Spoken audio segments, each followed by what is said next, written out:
What's up, guys? Welcome to day 17. Yeah, I just did a video, but then I accidentally paused it and I couldn't resume it, so I just started this whole thing over again, which I'm happy to, right? It's like happy to read what I just read again to you all. But yeah, let's let's get started. Yeah, I'll be reading from Leviticus chapter 19, verse 34, where it says, "The foreigner residing among you must be treated as your native born. Love them as yourself, for you were foreigners in Egypt. I am the Lord your God." Yep, let's get started. So we'll be starting in Genesis chapter 45, verse 16, where it says, "The news soon reached Pharaoh's palace. Joseph's brothers have arrived. Pharaoh and his officials were all delighted to hear this. Pharaoh said to Joseph, 'Tell your brothers, this is what you must do. Load your pack animals and hurry back to the land of Canaan. Then get your father and all your families and return here to me. I will give you the very best land in Egypt, and you will eat from the best that the land produces.' Then Pharaoh said to Joseph, 'Tell your brothers, take wagons from the land of Canaan, a land of Egypt, to carry your little children and your wives, and bring your father here. Don't worry about your personal belongings, for the best of the land of Egypt is yours.' So the sons of Jacob did as they were told. Joseph provided them with wagons as Pharaoh had commanded, and he gave them supplies for the journey, and he gave each of them new clothes. But to Benjamin he gave 5 changes of clothes and 300 pieces of silver. He also sent his father 10 male donkeys loaded with the finest products of Egypt, and 10 female donkeys loaded with grain and bread and other supplies he would need on his journey. So Joseph sent his brothers off, and as they left, he called after them, 'Don't quarrel about all this along the way.' And they left Egypt and returned to their father Jacob in the land of Canaan. Joseph is alive, they told him, and he is governor of the land of Egypt." Jacob was stunned at the news. He couldn't believe it. But when they repeated to Jacob everything Joseph had told them, and when he saw the wagons Joseph had sent to carry him, their father's spirits revived. Then Jacob exclaimed, "It must be true. My son Joseph is alive. I must go and see him before I die." Chapter 46. So Jacob set out for Egypt with all his possessions, and when he came to Beersheba, he offered sacrifices to the God of his father Isaac. During the night, God spoke to him in a vision.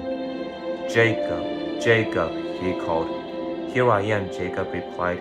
"I am God, the God of your father," the voice said. "Do not be afraid to go down to Egypt, for there I will make your family into a great nation. I will go with you down to Egypt, and I will bring you back again.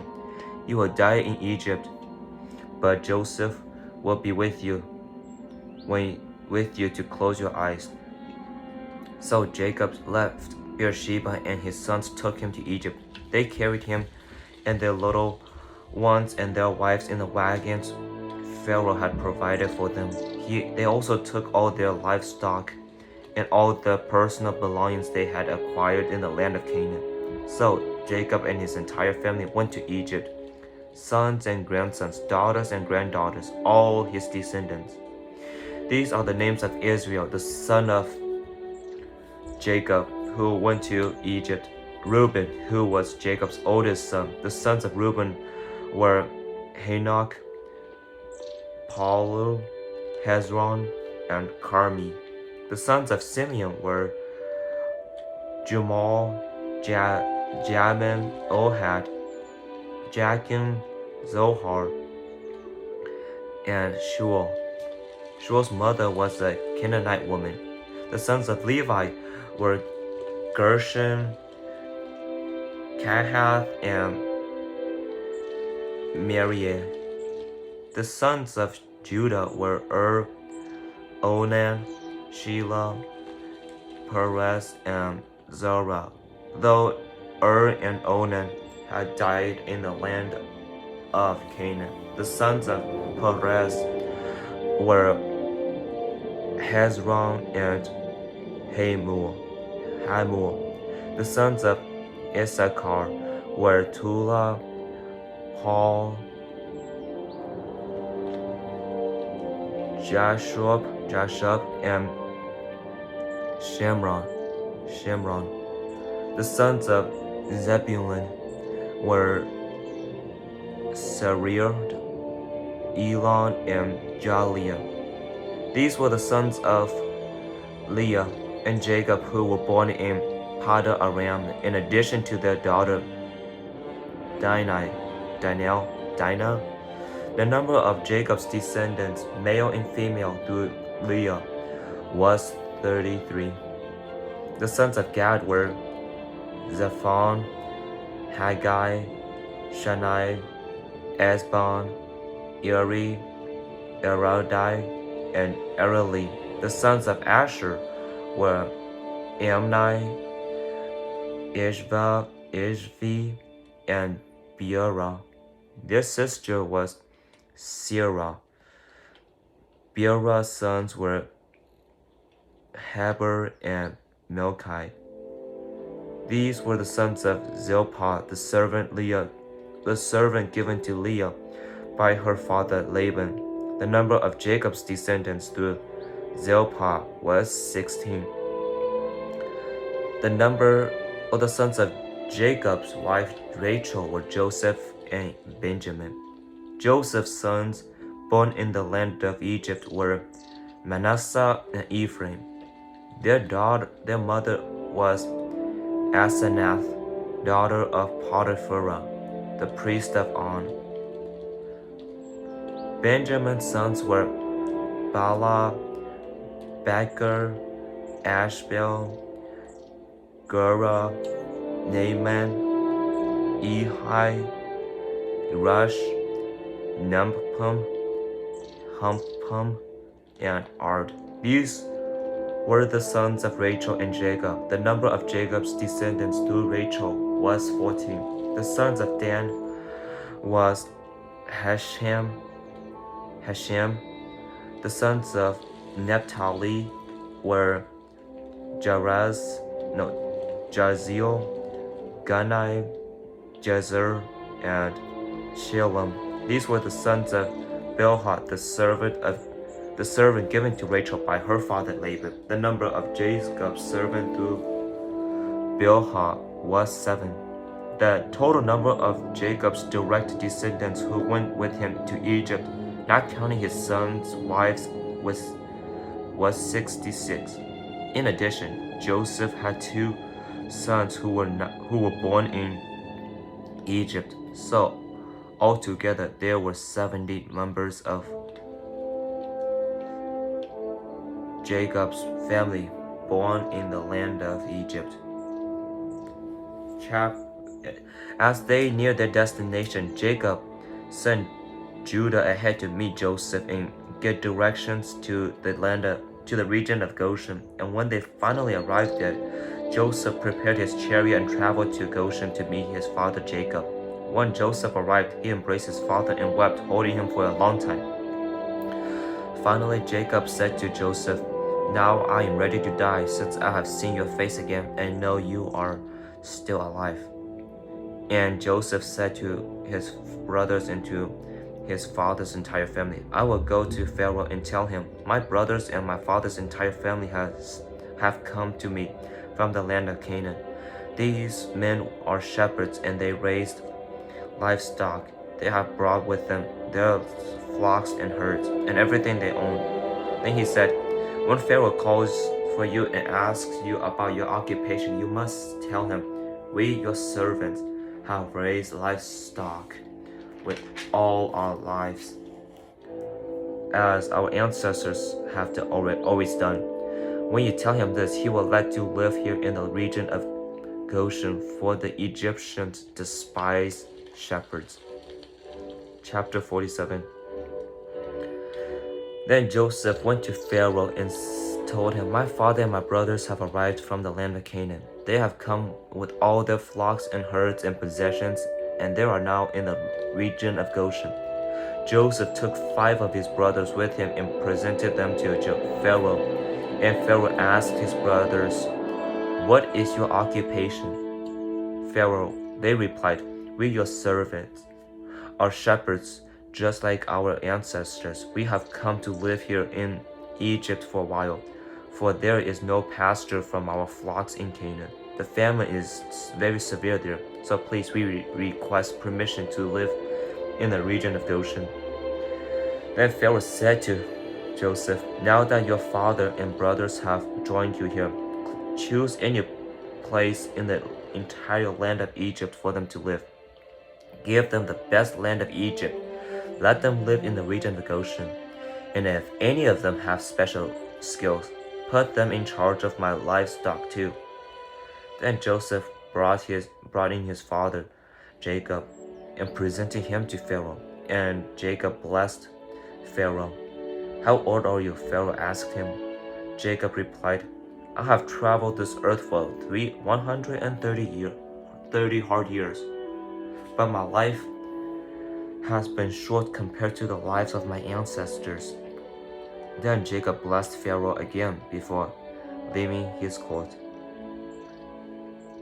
So Joseph assigned the best land of Egypt, the region of Ramesses, to his father and his brothers, and he settled them there just as Pharaoh had commanded. And Joseph provided food for his father and brothers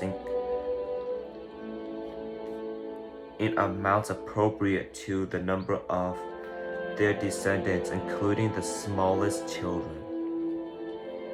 Meanwhile, the famine became so severe that all the food was used up, and people were starving throughout the lands of Egypt and Canaan.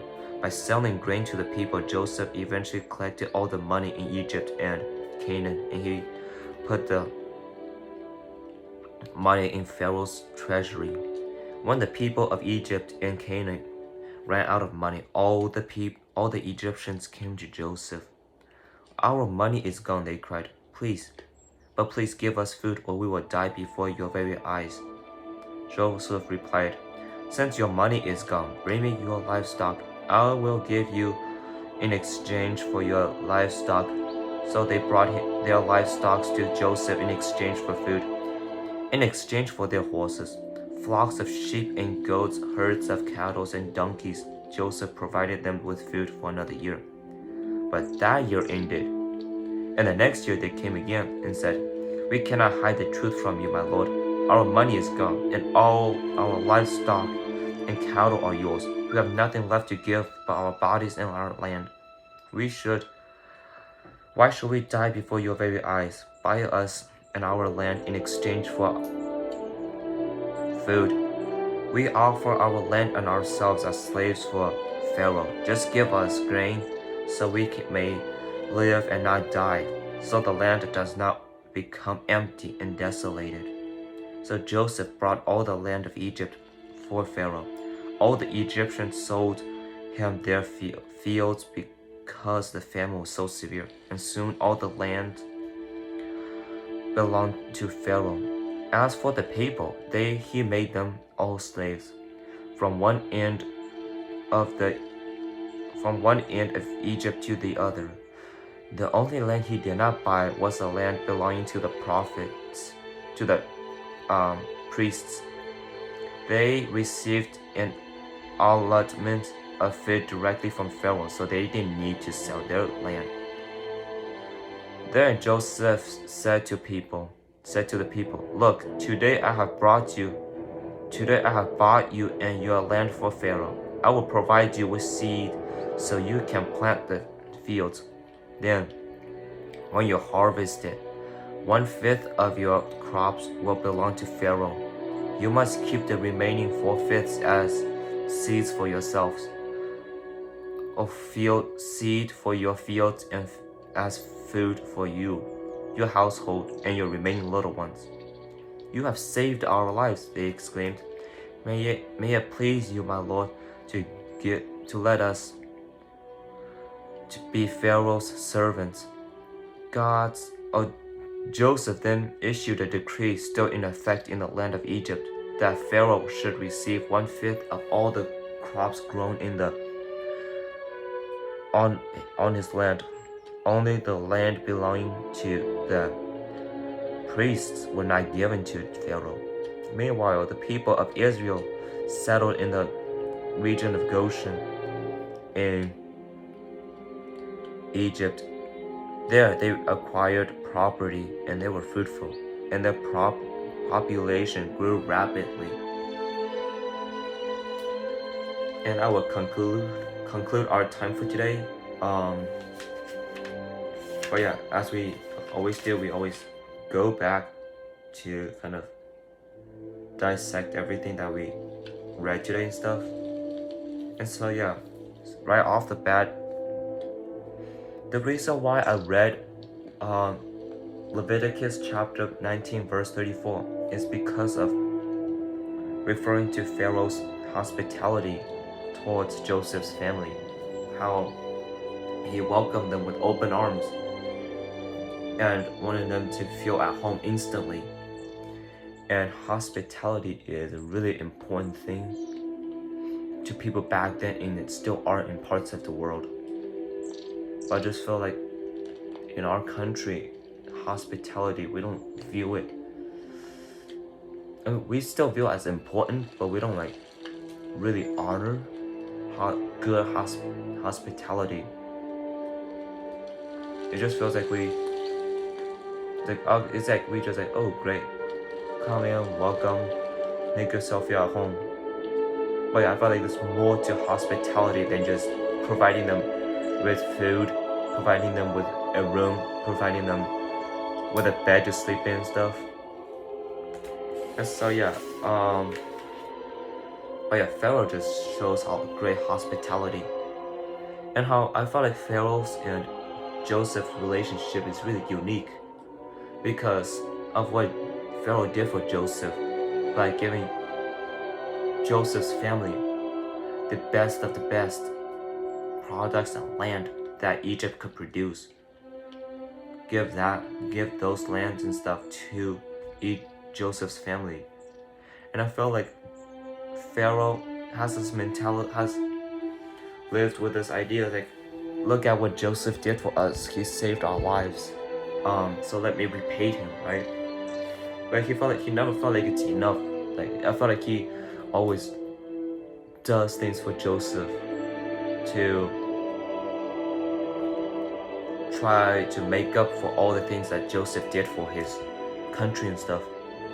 And I felt like it's just that we can learn this thing of like, we don't have to keep a checklist of how many more things can we do to repay this person, or like, do we do enough to pay for this person? I felt like what God wanted us humans to do is like do kind things towards one another, right? But to return that kindness, we don't want to make it in a way where it becomes an obligation, right? It's like not out of like gratification or out of connection with people. It's like I feel like God wants us to prosper beyond just returning what was given to us. Build friendships within the kindness of our own hearts, within the kindness of someone else's heart, right? So we don't keep living in this mentality of like, ooh, you did something nice to me, I'll do something nice back to you, and that's enough for us. It's like keep doing great things keep doing kind things towards people, and whenever you do have to repay, don't make it an obligation to do it. Make it because you love them, because you care for them, right? And so as we move forward, Jacob when Jacob said, "Here I am," that phrase is always an understatement. That 3 words I've always seen it. Whenever somebody says, "Here I am," instantly I will go to Jacob, because he says it a lot. Not just in today's, I guess he just said it once today, but in the previous times when we read it, he said a lot of stuff. But yeah, it's just like that mentality of how Jacob was quick to be submissive to God. And I felt like our modern time, we're so busy. We fill our lives with busyness, with work, friends, family, drama,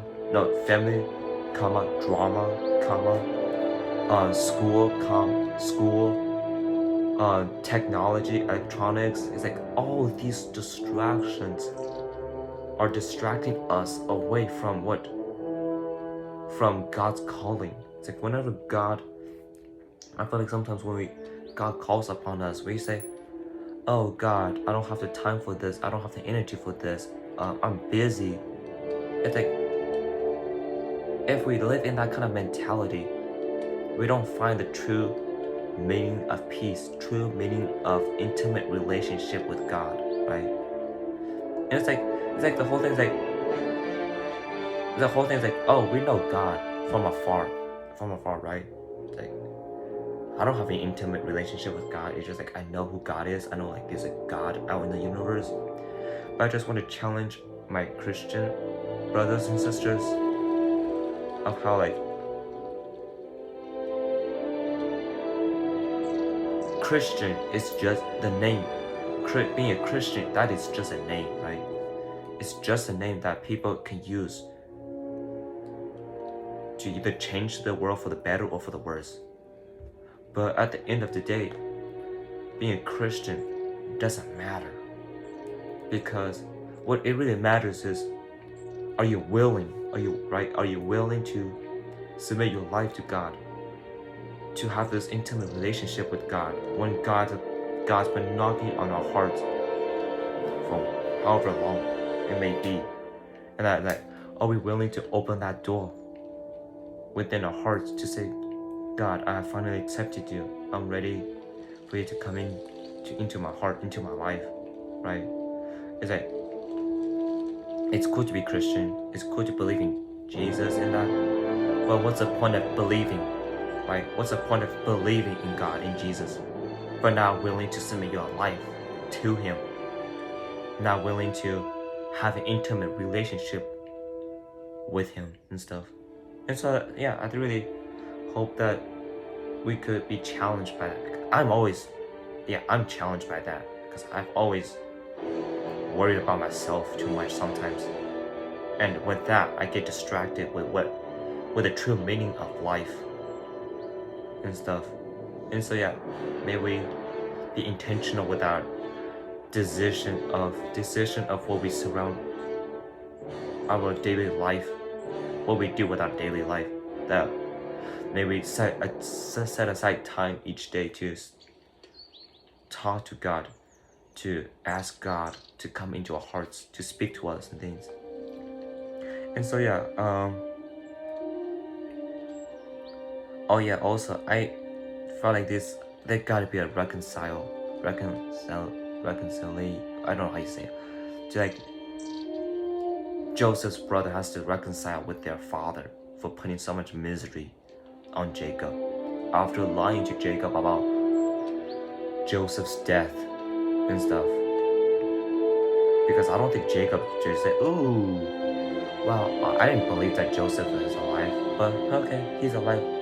Finally, I get to see my favorite son again."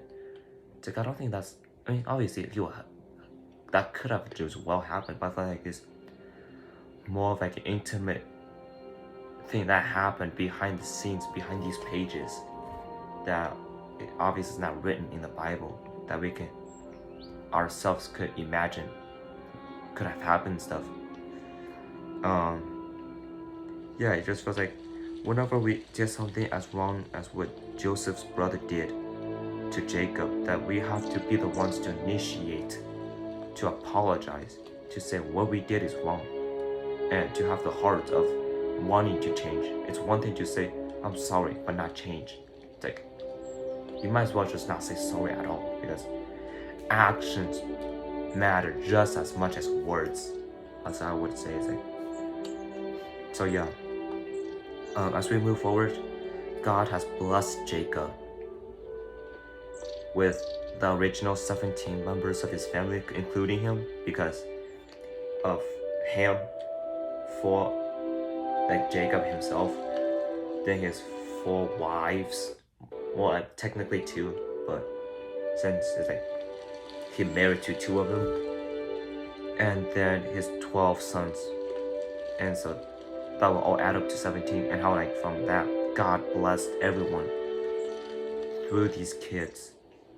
And so now Jacob has 70 instead of 17 members in his family, which is shows the blessings that God can, how massive God's blessings can be and stuff. And so as we move forward,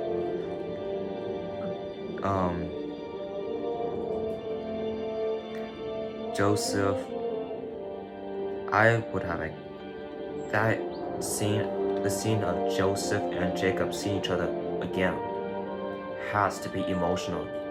To be there and witness it, there's no words to describe that family, fatherly son reunion. It's just like, it's just too beautiful to describe and stuff. And so yeah, but again, Jacob has this issue of favoritism, or showing more affection towards one person than another. It's like, he's like, okay, I'm ready to die now that I see my favorite son. It's like, come on, dude. It's like, why would you say something like that? It's like, you could have died in peace, not in peace, but you could have died in Canaan. But the fact is that now I'm ready to die. It's like, have you been wishing to die all the time that you haven't seen Jacob but didn't want to die, because you have to see Jacob's face, but Joseph's face and stuff. And so I just feel like Jacob just has this consistent flaw of favoritism that we humans need to do a better job of not falling under, because that is a scary thing, not for yourself, but also for the people around you that you're truly affecting and stuff. And so as we move forward, I really liked how Joseph, being second in command, has almost all the power of all the power and stuff, and how like instead of using that power to abuse people, well, for selfish gains, he used it to bless people through that power, which because of like how he blessed his family through that power, he blessed his he blessed the people that he controls under. He blessed them as well. It's like, the man is just legendary. It's like, God didn't ask him to go bless people, but he still took the initiative steps, saying, God, you have blessed me. In return, I'm gonna expand your blessing beyond my own self, beyond my own walls and stuff. And so yeah, he didn't use his power to abuse in an abusive way, where like he could have well just given all the food to his family. It's just, he could have well done that, and that wouldn't have been a problem, because his Pharaoh never said at least in the pages, he never said anything like, Joseph, you can only give this certain amount of food to your family. But it's just the fact how like Joseph was being responsible with his power, saying, yes, I do have family in here, but I don't want to show favoritism to my family by giving them like 2 or 3 times the amount that I would have given to an original person stuff. It's just the fact how like in verse 12 of chapter 47, where it says, and Joseph provided food for his father and his brothers in amounts appropriate to the number of their descendants, including the smallest children. He gave them just the amount that they needed for everyone to survive. It just like shows a lot of selfless act, I guess. And so yeah, this is kind of a controversy way for me to see this last part of Joseph's leadership in the famine, of how people have to pay him with money first and livestock, and then without money and stuff. And just with that, the part that really stood out to me is oh yeah, this definitely stood out to me. Chapter 47 verse 25, where it says, "You have saved our lives," he exclaimed. "May it please you, my lord, to let us be Pharaoh's servants." Okay, imagine, scribble out the words, scribble out Pharaoh's name and put God's name, or God, let's say. So yeah, let's read that again, but put God's name on it. "You have saved us. You have saved our lives," he exclaimed. May it please you, my lord, to let us be God's servants." Like, we need that kind of, we need more of these people who wants to be God's servants, who wants to be controlled by God, even though he gave us free will. How like we true Christians shouldn't, I mean, I guess it's okay to have free will, but at the same time, we have to submit our lives to God, because he knows what's best for us, right? And we need to have that mentality of, I want God to be in my life. I want God to control my life, right? It's like, I don't want to in the mentality of like, oh, okay, God, I guess you're my God, I guess I'll let you control my life. We have to feel excited. We have to feel motivated by the fact that God is able to control our lives, that we can look up to God for guidance in life and stuff. And it's just like, it's even greater because God sees us as his family. He doesn't see us as his servants. That's the thing that really impacts my life. It's like, God is just at another level. We can't even use words to describe the level that he's in. He's over here, he's down, we are way down here, right? He could well at his power position and said, "This is what I'm going to tell you to do. I'm going to tell these people to do what I want them to do." But just the fact that, like, even though God is this high, he still comes down here to our level, saying, "You're my family, right? I'm going to treat you as family. You're not my servants," and stuff. It just like really shows what kind of God we serve. A God who doesn't see us as slaves, but sees us as his children, his bigger family and stuff. You know, it's always it gives me hope every day. It's like we are nobody, but with God, we are somebody. God makes us to be somebody. Without God, we are nobody and stuff. And so yeah, I just really hope that you were able to see some insights and stuff that I've shared, and hopefully learn a thing or two, because I definitely learned a lot and stuff. Like, again, before I started to truly read the Bible, I just scanned through the Bible, know the basic stories: Moses, Joseph, Adam and Eve, Jesus. It's like, I know these stories. But do I really truly in depth understand each word is saying? It's like, no. And it's still, I won't be. The thing about being a Christian is that we have to live in this mentality like our relationship with God could be closer. Our understanding of the Bible could be more clearer. That's how every Christian who calls them Christians, who are actually Christians, should live in that mentality and stuff. Unfortunately, that doesn't always happen, right? As we can see in the past. But yeah, other than that, I don't have anything else for us. I just hope that I was able to pull some strings of insight to you all. And so yeah, before we end, I would like to pray a verse over us as we head out today. I'll be reading Timothy chapter 4 verse 12, where it says, "Don't let anyone look down on you because you are young, but set an example for the believers in speech, in conduct, in love, in faith, and in purity." And I really like that verse because Joseph shown us what a great leadership looks like. How can we be a leader? And obviously Timothy, what in the book of Timothy also talks about, like, you don't have to be this 60-year-old or 50-year-old guy or woman to be a good example, to be a good leader, right?